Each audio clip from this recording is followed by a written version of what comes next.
This is Colin McGuigan for IFLTV. I'm delighted to be joined in Philadelphia, Pennsylvania with Frank Smith. Frank, I'm actually gutted we have to redo this. We've done probably your best ever interview apart from our sit down in New Orleans, or in San Francisco. An unbelievable interview, and there was radio interference from a Mexican radio channel, so I can only apologise that we're going to have to do this again, but it's great to speak to you again. What was more interesting, the radio station or what I was saying? I don't know. It was a close one, But actually, I've just come here from Wharton University. Eddie and I have just been speaking at an Ivy League university. I say from Chapel Heath to Wharton. Did you have any speaking, or were you just there as Eddie's friend? No, I'm just saying. I had to sort of pre-warn him. I said, look, I'll give you 66% of the time, but I've got to have 33 point, he can have 66.66 because I've done them before where I've gone up there with a microphone, right? And you sit there like this, right? Holding it like this, and I'll just go after a while, just put it down on the floor. So in terms of that talk, how did that go? What was it about?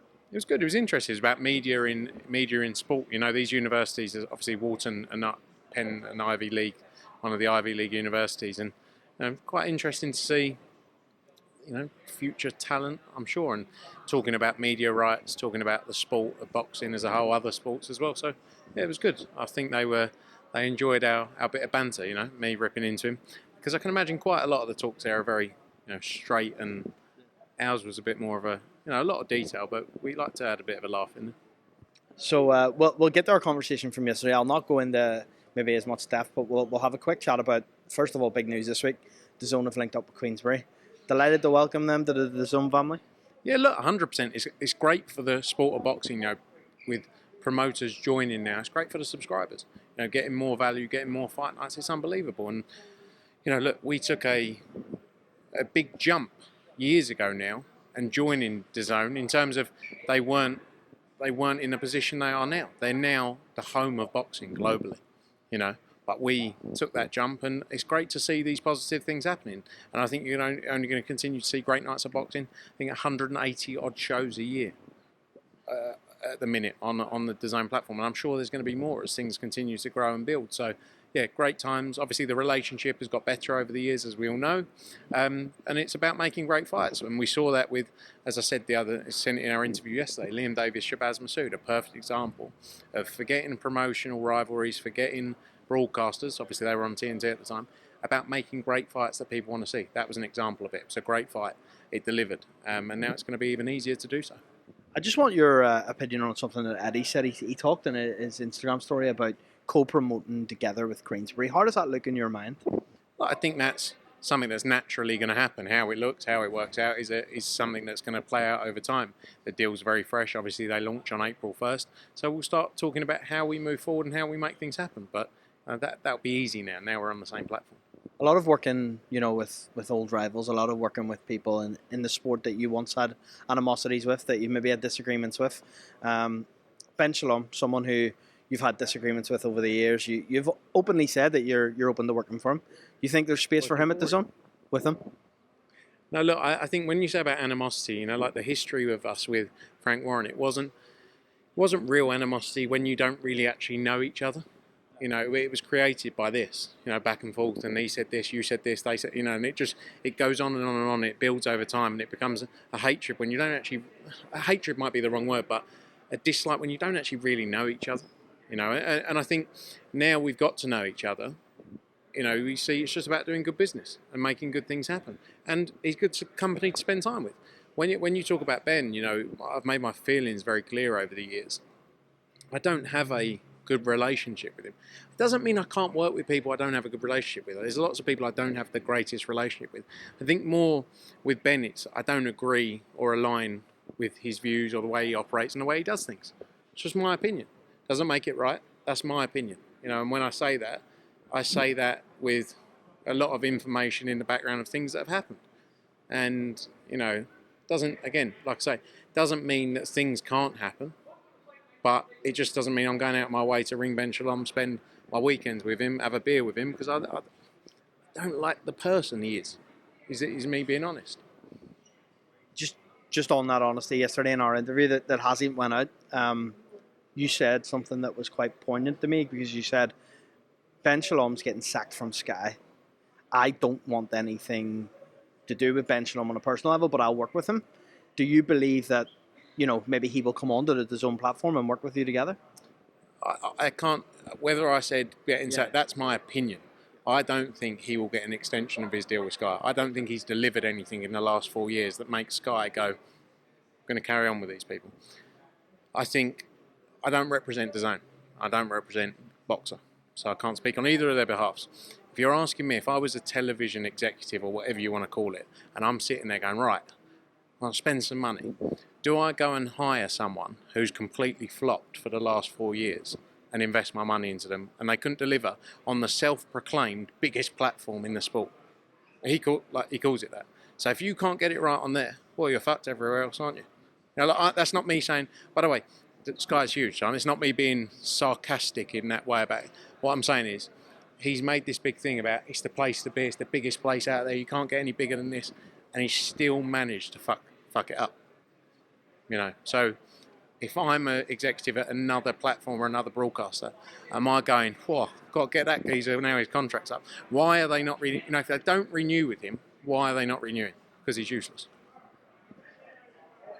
On the flip side of that, if it comes to the point where you and him are to have a conversation business-wise, do you think that you would welcome him to the DAZN team? What do you mean? So, for example, you're quite open here, and you'll say, "Oh, I'm actually happy Frank Warren came to DAZN, which is great." Would you have the same energy if Ben Shalom signed with DAZN? Not really, because I think he's inept. Frank Warren has shown for 50 years or whatever what he does. He's been in the sport. He's had, obviously, he will say, ups, downs, as everyone has. He's had great, and he's in a great position right now. He's doing great things. George is doing, what Ben has never done anything to prove himself, if that makes sense. So again, I'm just being honest and saying, what is he going to add? What benefit is he going to add? And you look at the stable of fighters, Ben Whittaker's got a long rebuild now, and it's not his fault. He's been managed terribly. He's been matched terribly. They've done it all wrong for him. Got paid a lot of money, but that doesn't. You're talking about someone you want to create a career with for 10, 15 years and make tens, hundreds of millions of pounds, right? He's been mismanaged completely, and they fucked it, right? So he's not going to be this pay-per-view star tomorrow, or he's not going to be this pay-per-view star in the next 6 months. He can't, he needs to be built. Fraser Clark, a guy I love, and all this is not about the fighters. I'm talking about from a business perspective. Fraser Clark, a fighter now, he's got to rebuild before he goes back into big fights. I'm not saying it's the end for him, because people wrote off Daniel Dubois 7 years ago. So that's, again, not me saying it's a tougher road back. And you're talking about time frames here. You're talking about Sky. The Sky deal's up next summer. So if I'm Sky, I'm sitting there going, what am I buying right now?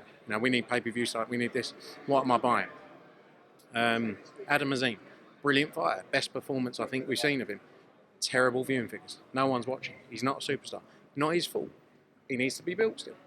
He can become something big, but it's not ready-made. It's going to be another 3-4 years before he can headline a pay-per-view show, if that's the dream and the aim. Who else there? Caroline Dubois, great fighter. No one really knows who she is. Chris Eubank Jr., even if I'd say the same thing. Got a year left, really. He's 35 years old, 36 years old. He's got a year left of big fights. So what am I buying into beyond that if I'm sitting there?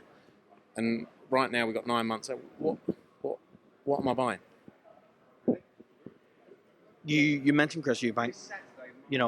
Conor Benn, Chris Eubank, synonymous now. Conor Benn yesterday cleared of the allegations, 2 days ago now. Just your thoughts on that? Sorry, Conor Benn, the Conor Benn piece you're asking. Yeah. Look, amazing, because when you think about the 2 years that this guy's been through, you cannot imagine what this guy's been through at such a young age. Whatever you think of Conor Benn as an individual, you can't imagine being his age, going through the things he's been through. And he's never wavered. He's never gone, no, do you know what? There was ways out for him. But he said, no, I didn't do this, and I'm going to prove myself. And that is exactly what he did. And the reality is, he's never going to make people happy. These tossers like Simon Jordan, even Spencer Oliver piss me off, right? They don't have a clue what they're talking about. They're not journalists. They're people with opinions who talk as if their opinions are facts. You asked him to go and deal with the whole case. He did that. He's done that now. It's finished. It's all finished, right? There's nothing more you can ask. He's done what you asked him to do. And they're sitting there going, yeah, but now what about the UKAD thing and the British boxing like Spencer Oliver? Hasn't got a clue what he's talking about. UKAD, the NADP handle the hearings for UKAD. UKAD handle doping matters for the British Boxing Board of Control. He's done it. He's done it all. He's done. I think I appreciate what you're saying. I think as well with Conor, you know, a lot of people are saying now, well, can we get the details? Do you think we'll ever actually get the details, or is that going to be limited to UKAD and Conor, really? No, but I'll get stick for this, but what do you, me, this person on the No, street, I understand. like, Yeah. I'm sorry, I'm not saying you. What the hell do you know about doping, right? As in, the NADP, they're put in place. They're an independent body. They're not related to boxing. They do cases in relation to athletics, whatever, a whole host of different sports, right? So they are there. They're independent completely. Their job is to review all the evidence, right? People asked for all the evidence, all of it, to be reviewed. That is what they did. They made a decision. So it doesn't matter what you think, doesn't matter what I think, doesn't matter what I read. It's irrelevant. They reviewed it. They're specialists. They know what they're talking about. What? All right, here's all the detail. Oh, yeah, well, I read page 497. This is my view. Like, the people who are specialists within this field gone through it all and said, the case is dismissed, Conor Benn serves no suspension. But the bigger piece with this all is, for me anyway, with a number of people who have, I feel like, an agenda with Conor. They don't like the way he handled certain things. They don't like the way he approached certain things. They don't like the way we spoke about certain things. And that's fair enough, right? As in, you can have an opinion on that. You can say, I shouldn't have done this, or I shouldn't have said this, or I shouldn't have said it this way. I can accept that, right? But you have to separate the two. You have to say, I thought the way it was dealt with was terrible, right? Park that in box one. Box two is the reality of he's dealt with it, he's not guilty, no suspension, the case is dismissed. So that treat it as two different things. Say, I think Frank Smith's a tosser for what he says, but actually Conor Benn's dealt with it. Like, whatever you want. And that's where people are lost, in the hatred. Maybe hatred's the wrong word, or ego, because they've gone down a narrative. They pushed a narrative for so long that's actually now they found out is wrong. It's so hard for them to sort of cycle back from that. We were rudely interrupted, Frank, as you had an important business call. Anything you can give us in terms of information on that business call? No. You proper nosy. Chris Eubank, Conor Benn confirmed? Yeah, no, it was actually Chris on the phone. He's apologising for prior misdemeanours, and it's all made. It's done. So yeah, all great. Happy days. That's the title, mate. Yeah, perfect, mate. Done, mate. Frank, before I let you go, because I know we were getting to this point, I want to ask you about Joe Cordina. There's been a lot said this week. Joe Cordina, Froch. Just your opinion on that whole situation? I'm kind of a bit tired of people creating narratives and stories that suit them, you know, and painting pictures that suit them.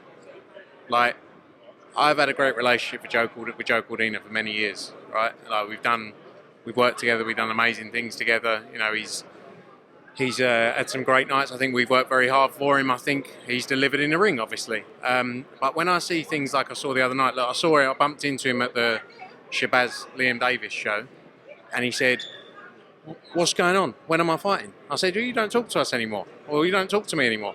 And the reality is, right, and I saw Joe's interview, he said, when he said, you promoted by Matchroom? Yeah, he's not, right? So we came to the end of our contract, right? And we had matching rights, and then we were involved in, obviously, the Kakachi fight. If Joe Cordina would have won that fight, he was out talking to everyone, wanted to do what he wanted to do, right? Fair enough. If that's what you want to do, fair enough. I've no problem with that. But he's now painting a picture, creating a narrative that because he lost, we don't care. And we're not, you know, like, we're not calling him. It's like, no. You wanted to do your own thing. Fair enough.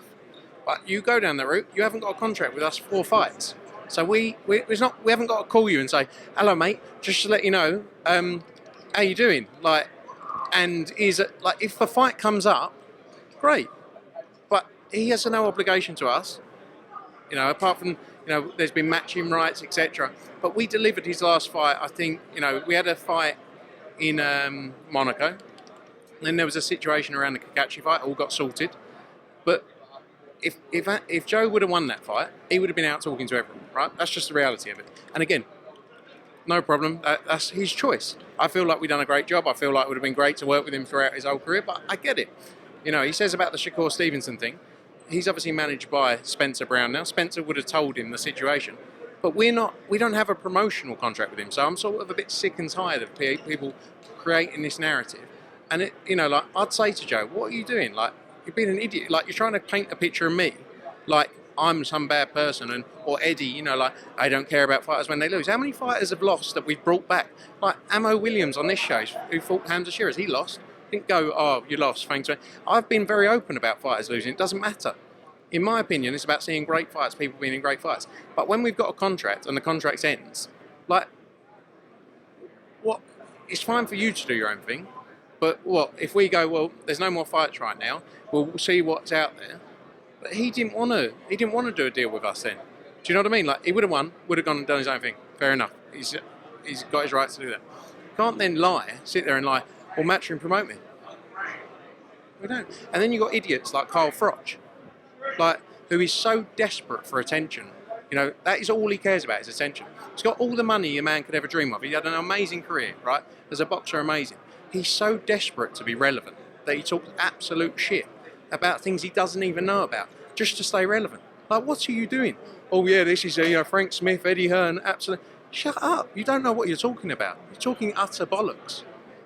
So, like, I don't mind people having opinions on things, but check your facts. If you want to be a journalist on YouTube, check your facts.